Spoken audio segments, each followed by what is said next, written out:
আজকে ভিডিওটা কিন্তু খুবই ইম্পর্টেন্ট। তো তোমরা একদম নিচে দেখতে পাচ্ছ এক নম্বর একটা প্রশ্ন রয়েছে, দারিদ্র কাকে বলে। তো একটি প্রশ্ন কিন্তু বিভিন্নভাবে করতে পারে যে দারিদ্র কি, দারিদ্র কাকে বলা হয়, দারিদ্রের সংজ্ঞা, বা দারিদ্র বলতে কি বোঝো, বা দারিদ্র বলতে কি বোঝো, বা দারিদ্র কাকে বলা হয়। তো একটি প্রশ্ন কিন্তু বিভিন্নভাবে করতে পারে।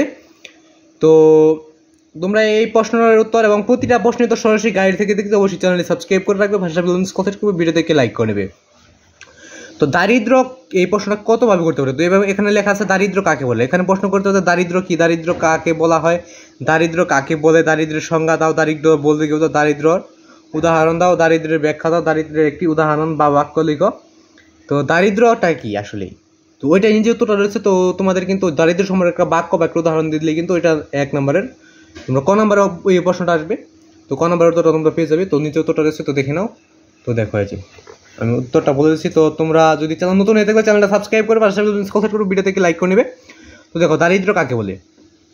দারিদ্র বলে বলতে এমন একটি অবস্থাকে বোঝায় যে অবস্থায় মানুষ তার প্রয়োজনীয় জিনিসপত্র অর্থের বিনিময়ে ক্রয় করতে সম্পূর্ণ বা আংশিকভাবে ব্যর্থ হয়। দারিদ্র বলে এমন একটি অবস্থাকে বোঝায় যে অবস্থায় মানুষ তার প্রয়োজনীয় জিনিসপত্র অর্থের বিনিময়ে ক্রয় করতে সম্পূর্ণ বা আংশিকভাবে ব্যর্থ হয়। তো আজকে ভিডিও বন্ধ, ভিডিও ভালো লাগলে চ্যানেলটা সাবস্ক্রাইব করে পাশে কথা রাখবে, ভিডিও থেকে লাইক করে দেবে। তো আজকে ভিডিও বন্ধই, ভিডিওটা ভালো লাগলে অবশ্যই বেশি বেশি সাবস্ক্রাইব করে রাখবে চ্যানেলটা। তো আজকে ভিডিও বন্ধই, আর এখান থেকে একটা স্ক্রিনশট তো নিয়ে নিতেই পারি।